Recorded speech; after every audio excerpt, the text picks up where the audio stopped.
நிர்வாகத்துக்கு மற்றும் அத்தனை பேருக்கு இன்னைக்கு நன்றி சொல்லி எதுக்குன்னா என்விரான்மெண்ட் எதுக்காக கொண்டு வர இது பண்ண வரது ஏதாவது நம்ம நிறைய மரம் வைக்கிறீங்க திரும்ப கட் பண்றீங்க இப்போ நீங்க இந்த ஷெட் போட பண்ணணும் அந்த ஃபாரஸ்ட் இல்லாம இருந்தா மழையும் இல்லை மழையும் நம்மளுக்கு அதிகமா மழை பெய்யணும்னா ஃபாரஸ்ட் உருவாக்கணுமே அந்த ஃபாரஸ்ட் உருவாக்கணும்னா நம்ம வீட்டு முன்னாடி இருக்கிற சின்ன சின்ன இடத்துல கூட ஒரு மரம் வச்சு பாதுகாப்பு பண்ணா கண்டிப்பா நம்ம வீட்டு பசங்க மாதிரி பாத்துக்கணும் நம்ம வீட்டுல காத்து நல்லா வருது எல்லாம் எதுக்கு இந்த வெயில் காலத்து ஆகட்டும் எந்த காலத்து ஆகட்டும் நல்லா இதா வரும்.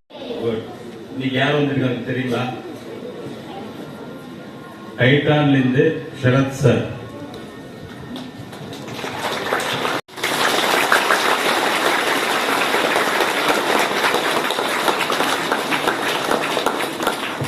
தென் அவங்களே இல்ல அவங்க ஷெட்யூல்ஸ் எல்லாமே விட்டு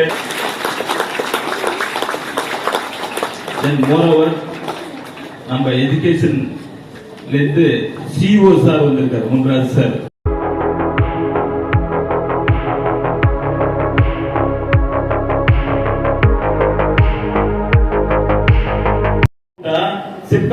அவ்வளோ டேலண்டட் அவ்வளோ அருமையா இருக்காங்க. சோ டீச்சர்ஸ் வந்து அந்த குழந்தைகளை அந்த அளவுக்கு எஜுகேட் பண்ணுவாங்க. That is the speciality of the tutorial school. ஏன்னா இந்த அகாடமிக்ல லாஸ்ட் நம்ம ஓல்ட் ஸ்டூடெண்ட் வந்து மேடம் அதுல வந்து ஒரே ஒரு ஸ்டூடெண்ட் தான் செலக்ட் ஆகிருக்குது. நம்ம தெளிவா வந்து இன்னைக்கு ஒரு எவரி ஸ்டெப் நம்ம அப்படி போயிட்டு இருக்கோம். இன்னைக்கு வந்து எல்லாரும் சொன்ன மாதிரி வேர்ல்ட் என்விரான்மெண்ட் இருக்கு இல்லையா? ஓகே, இன்னைக்கு வந்து இதை கொண்டாடுறதுல வந்து ரொம்ப சந்தோஷமா இருக்கு. ஏன்னா இந்த தினத்தை வந்து ஒரு ரீசன் வந்து நம்ம தான் எங்களை மாதிரி ஆளுங்கெல்லாம் அடுத்த ஜெனரேஷனுக்கு நம்ம ஒரு நல்ல விதத்துல இந்த பிளானட்டை விட்டு போறோமா அப்படிங்கிறது தான் கேள்வி. ஸோ அதை வந்து நினைவுபடுத்துறதுக்கு உங்களோட வந்து கொண்டாடுறதுல நெக்ஸ்ட் ஜெனரேஷன் உங்களோட கொண்டாடுறதுல ரொம்ப சந்தோஷப்படுறேன். அண்ட் இது வந்து ரொம்ப இம்பார்ட்டன்ட் டே. ஏன் நம்ம நிறைய விதத்துல நிறைய டே கொண்டாடுறோம். ஆல்மோஸ்ட் எல்லா 365 டேஸ்க்கு ஏதோ ஒரு டே இருக்கு. பட் இது வந்து கண்டிப்பான ஒரு இம்பார்ட்டன்ட் டே. இல்லையா? நம்ம பிளானட் வந்து ரொம்ப சிறப்பான பிளானட்டா? எவ்வளவு பிளானட் இருக்கு? நாங்க படிக்கும் போது 9 சொன்னாங்க, இப்ப 8 சயின்ஸ் டீச்சர் சொன்னோம். பட் இப்ப 8 இருக்கா? அது நம்ம பிளானட் எது? ஓகே, அந்த பிளானட்டோட சிறப்பிலேயே நம்ம பிளானட் ரொம்ப சிறப்பு. ஏன்னா நம்ம பிளானட்ல மட்டும்தான் உயிரினமே இருக்கு. வேற எந்த பிளானட்லயும் இது வரைக்கும் இல்ல. இதுக்கு மேல வரலாம் சயின்ஸ்ல, பட் இது வரைக்கும் இல்ல இல்லையா? பட் அதுக்கு என்ன காரணம்? நம்ம எல்லாம் இருக்கோம், மற்ற உயிரினங்களும் இருக்கு இல்லையா? அனிமல்ஸ் எல்லாமும் வாழுது நம்ம பிளானட்ல இருக்குல்ல. இவ்வளவு பியூட்டிஃபுல்லான பிளானட்ல அதுக்கு ரீசன் வந்து என்ன? நம்ம வந்து நேச்சர் என்ன கொடுத்துருக்கு நம்ம இடத்துல? இங்க மட்டும்தான் நம்ம சுவாசிக்கிற காத்து இருக்கு, தண்ணி இருக்கு, சன்லைட் இருக்கு. இந்த 3 கரெக்டா? எப்படி நம்ம வீட்டுல வந்து காப்பாத்துறதுக்கு நம்ம எல்லாம் ஓகே, நம்ம செய்யற விஷயம் நம்ம நேச்சருக்கு செகண்ட் அந்த ஸ்டேஜை தாண்டிட்டீங்க அப்படின்னா நம்மளால செய்ய முடிஞ்ச உலக சுற்றுச்சூழல் தின விழாவின் முக்கிய நிகழ்வான 10,000 மரக்கன்றுகள் நடு விழாவிற்கு சிறப்பு விழா வருகிறது. உற்பத்தி பிரிவு அரசியல் பெருமக்கள், தலைமை ஆசிரியர், மாணவ கண்காணிகள். ஜூன்வாடி பள்ளி நினைத்தாலே எனக்கு வந்து 2 பேர் தான் வரும். ஒன்னு ஸ்ரீதர், 2 தூண்கால் கூட சொல்லலாம். அப்படி தன்னுடைய பள்ளிகளாக நிர்ணயித்துக் கொண்டு இந்த பள்ளிக்கு ஏதாவது செய்து கொண்டே இருக்கிற பள்ளி மிகப்பெரிய ஒரு வரப்பிரசாதமாக சொல்லலாம். அந்த இருவரையும் இந்த இடத்தில் வழங்குகிறேன். மற்றும் நம்முடைய பெருவாசிரியர் கழக தலைவர் மற்றும் உறுப்பினர்கள் எது செஞ்சாலும் பிரமாண்டம் தான். எத்தனை நிகழ்வு நம்ம வந்திருக்கிறோம், எல்லாமே பாத்தீங்கன்னா அந்த ஒரு கட்டுப்பாடான, ஒரு கட்டுக்கோப்பான, ஒரு ஒழுங்கமைப்பான ஒரு விழாவா தான் கண்டிப்பாக இருக்கும். இந்த விழாவும் அப்படிதான். நேற்றே நம்ம வந்து அனைவருக்குமே சுற்றறிக்கை அனுப்பியிருக்கிறோம். மொத்தம் ஏறக்குறைய ஒரு 2000 பள்ளிகள் நம்முடைய மாவட்டத்தில் இருக்கின்றன. ஒவ்வொரு பள்ளியிலும் உலக சுற்றுச்சூழல் தின விழா சிறப்பாக கொண்டாடப்பட வேண்டும் என்று சுற்றறிக்கை மட்டும்தான் அனுப்புறேன். ஆனால் அதை மிகச் சிறப்பான ஒரு விழாவாக இந்த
இன்று உலக சுற்றுச்சூழல் தினத்தை முன்னிட்டு ஜூஜுவாடி அரசு மேல்நிலைப் பள்ளியில் 10,000 மரக்கன்றுகள் நடும் விழா மிகச் சிறப்பாக நடைபெற்றுக் கொண்டிருக்கிறது. இந்த 10,000 மரக்கன்று நடும் விழாவிற்கு மிகவும் ஒத்துழைப்பு கொடுக்கின்ற நம்முடைய டைட்டான் நிறுவனத்திற்கும் மற்றும் நம்முடைய பெற்றோராசிரியர் கழக பள்ளி மேலாண்மை குழு உறுப்பினர்கள் அனைவருக்கும் என்னுடைய பள்ளிக்கூடத்து சார்பாக நன்றி தெரிவித்துக் கொள்கிறேன். மிகச்சிறப்பான ஒரு நிகழ்வு. ஒரு மியாவாக்கி காடுகள் சொல்லுவாங்க, ஒரு குறுகிய இடத்துல அதிகமான அந்த மரங்களை நட்டு அதன் மூலமாக இயற்கைக்கு ஒரு மிகச்சிறப்பான ஒரு எதிர்காலத்தை உருவாக்குவதற்காக இந்த விழா சிறப்பாக நடைபெற்று வருகிறது. இதற்கு அனைவருமே ஒத்துழைப்பு வழங்க வேண்டும். மாணவர்களுக்கு நம்ம குறிக்கிறது என்னென்னா, மரம் வைக்கிறது பெருசு இல்லை, அந்த மரத்தை பராமரிக்கணும். அதற்கு மாணவர்கள் அவரவர்கள் ஒவ்வொரு மரத்தை அவர்கள் தத்தெடுத்து கொண்டு சிறப்பாக பணியாற்றி அவர்கள் இருக்கின்ற வரை, இந்த பள்ளியில் இருக்கின்ற வரை அந்த மரங்களை பாதுகாத்து வளர்க்க வேண்டும் என்று இந்த இடத்தில் கேட்டுக்கொள்கிறோம். இந்த விழாவிற்கு உறுதுணையாக இருக்கின்ற அத்துணை நல்லுவங்களுக்கும் நன்றி கூறுகிறேன். நன்றி. வணக்கம். இன்னைக்கு ஜூன் 5 உலக சுற்றுச்சூழல் தினம். இந்த நாளில் இங்கே ஜூஜுவாடி ஸ்கூலில் டைட்டன் கம்பெனி மக்களோட சேர்ந்து இங்கே ஒரு 10,000 மரம் வைக்கிறத ரொம்ப சந்தோஷப்படுறோம். ஆக்சுவலாக ஹுசூரில் ஒரு 20 வருஷத்துக்கு முன்னாடி பார்த்தா ஒரு க்ரீன் டவுன் சொல்லலாம். ஸோ ஒரு விதத்தில் இப்போ நம்ம பார்க்கும்போது ஹுசூர் எப்படி இருக்குன்னு நம்ம எல்லாருக்கும் தெரியும். பட் இது ஒரு நல்ல ஒரு ஸ்டார்டிங் பாயிண்ட்டாக இருக்கும். இன்றைக்கி ஒரு 10,000 செடி இங்கே நடுறோம். அண்ட் ஹுசூர் சுற்றி நிறைய நல்ல விஷயங்கள் நடந்துகிட்ருக்கு. ஸோ இன்றைக்கி எல்லாருக்கும் ஒரு ரிக்வெஸ்ட்டு, ஒரு உலகத்தில் இந்த சுற்றுச்சூழலை நம்ம மதிக்கிற மாதிரி நம்ம செயல்களை செய்யணும். அனைவருக்கும் அது ஒரு வேண்டுகோள். நன்றி, வணக்கம்.